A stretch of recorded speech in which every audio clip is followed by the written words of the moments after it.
Hi everyone, welcome into this week's My Weekly CBS Fix. Everyone knows this upcoming week is Shabbos and Rosh Hashanah. And of course, it's always important to get the right frame of mind for Rosh Hashanah, approaching Rosh Hashanah. What exactly is Rosh Hashanah? What do we want to accomplish? Obviously, a very, very important day. Everyone's lives and everyone's livelihood and everything, every detail about every single person in this world, on this planet, hangs in the balance. So, what is it that we should try to concentrate? What is our job? What is the function of Rosh Hashanah? What is our relationship to Hashem? Let's try to answer a few of these things. A lot of these ideas I heard from Rabbi Kiva Tatz. Shlita, may live and be well. So the idea is as follows. First we will share with you a few statements made in the Talmud. So one statement is that when a person passes on from this world at the age of 120, so he is greeted by three angels. One angel tallies up all his mitzvahs, all the good deeds that he did. Another angel tallies up all the bad deeds that the person did. And then the third one tallies up the amount of Torah that that person learned in his lifetime or her lifetime. So the question is, what's the need for the third angel? Torah is a good thing. It's good deeds. It should be really part of our good deeds tally. And so therefore, the first angel, when he's counting all of our good deeds, he should include the Torah that we've learned along with it. So what is the necessity of this third angel? A second statement that is made in the Talmud is that when a person is inside his mother's womb, he's learning with an angel, he's learning the entire Torah together with that angel, and then right before he comes out of his mother's womb, he's tapped on the head and he forgets everything. He's not tapped on the lip, that's a misnomer. He's tapped on the head, he forgets everything. And right before he exits, the angel makes him swear that he should be a tzaddik, va'al tihi rasha.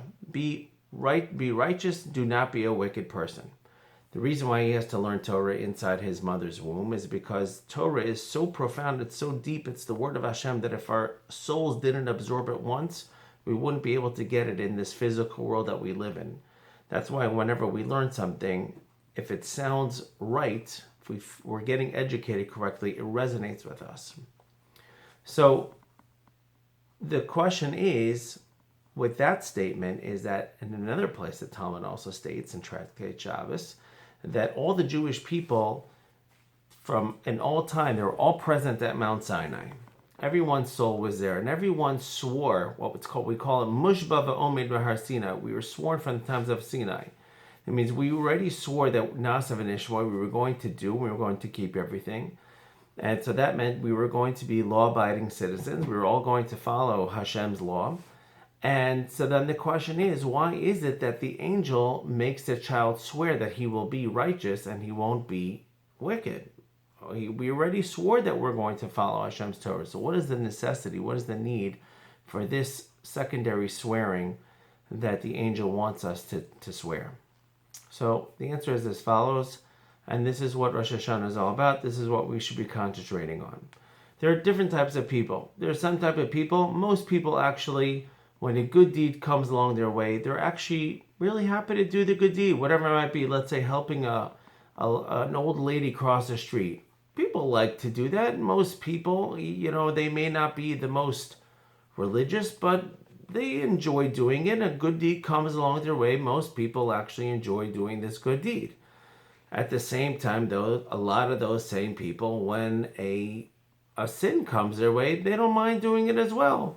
So whether it's a sin of speaking evil about somebody, they heard the latest gossip, they want to partake in that as well. It just happens to roll their way, so they want to partake in it. It's a good juicy piece of news, so they want to hear about it. Or if a good food comes their way, it doesn't necessarily bother them that it may not be kosher, and so they eat it. So they'll do a mitzvah, then they'll do a sin. They're doing these things because that's what's just rolling their way. And what Rosh Hashanah is, you have to define who you are.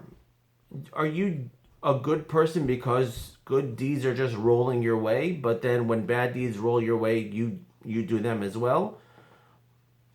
where are you holding? You're like that person that's like right in the middle. Your tree is planted right in the middle, but eventually you got to move the roots over one way or the other. And you eventually got to take a stand. You're going to go, 1 second, who am I? Am I a person that's going to be doing good deeds because that's what I think should be the right thing to do? Or am I a person that it's indifferent and really it doesn't matter to me what it is that I do. I can do good deeds, I can do bad deeds, it doesn't matter. And you start planting yourself then to the left side or to the wrong side, and that's who you become. The third angel that comes along and tallies up your Torah, the first one tallies up your good deeds, the second one tallies up your third deeds. So we asked, the second one tallies up your bad deeds. And we asked, let the third one that tallies up your Torah, if Torah is a good deeds, let it just count it up along with the good deeds. But the answer is that a person's Torah learning, a person's approach to their life of following Hashem's laws, they're doing it because it's a conscientious decision to go in the way of Hashem and not to go opposite of what it is that Hashem wants. The deeds that the angel is tallying up, the good deeds, those are the ones that roll people's way. You did a good deed, and sometimes you did a bad deed, but who are you really? What is it that you stand for? And what decision are you going to make in life about which way you want to roll? When we swore at Mount Sinai that we will do all of Hashem's commandments and we will hopefully not do any sins, that is when a sin rolls our way, and that's when a mitzvah rolls our way. So we're going to do it, or hopefully we won't do it. But that angel that makes us swear right before we come out of our mother's womb, that angel is telling us, be righteous. He wants us to take on a specific agenda to be righteous for Hashem's sake, not because it's just an opportunity that knocks and that it's there and it presents itself. He's telling us, swear to me that you will be righteous and not be wicked. And so therefore, Rosh Hashanah is a time for us to define what is it that we want? What do we want? Where do we want to go? What direction do we want to go in? Not do we happen to be in because of the people surrounding us. Eventually, we have a choice to make. That is our free will choice. We have to decide which way do we want to go.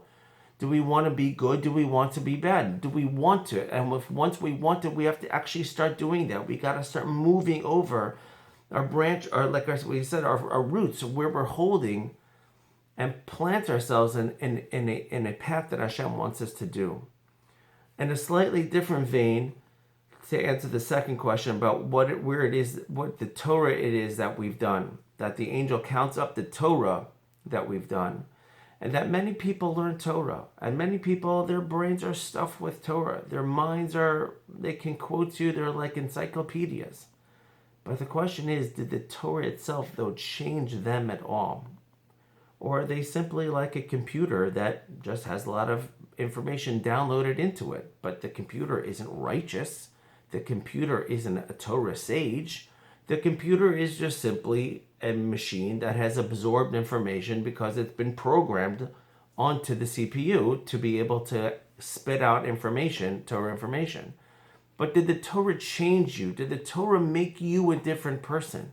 Did your Torah learning allow you to become more humble, more aware of what it is that people need, giving to the needy, having a perspective of what it is that that person might be feeling?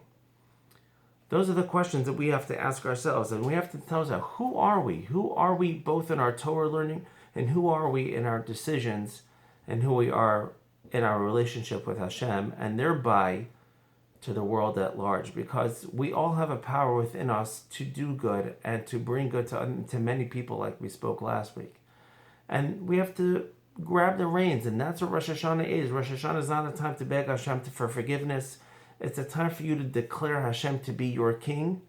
And if you're declaring Hashem to be your king, you are thereby declaring yourself to be his servant. And one of your main focuses on Rosh Hashanah is to decide to Hashem, to tell Hashem, to decide for yourself and tell Hashem what kind of servant you want to be. And you eventually got to slowly move over, and eventually move over a little bit more, because you just want to keep growing and growing. Nobody climbs the proverbial ladder and says, halfway up, that's good enough for me. No, you always want to get to the top. And everything that you do, you always hopefully want to be the best that you could do. And so therefore we have to seize this opportunity of Rosh Hashanah, which Hashem gave us this great gift that we get to start all over, hit kind of a reset button, and tell Hashem who it is that we are, what do we want in life, how do we want to grow, how do we want to serve Him better. And if we have those kind of thoughts as we're going into this great, everyone's lives are on the line, and the big courtroom is there, and hopefully the entire jury upstairs and Hashem Himself, the great judge, will find us to be meritorious, and hopefully with these thoughts in mind and with this direction that we would like to go and show Hashem that we love Him and that we actually want from ourselves to be that type of person, that will certainly be a merit for everyone to have a happy, healthy, sweet new year. We're going to stress healthy, and we should always stress healthy, happy as well. But may you have lives that are full of meaning, and you should always feel that Hashem is with you. Shana Tova. Thank you for listening. Have a wonderful Shabbos. Talk to you next year.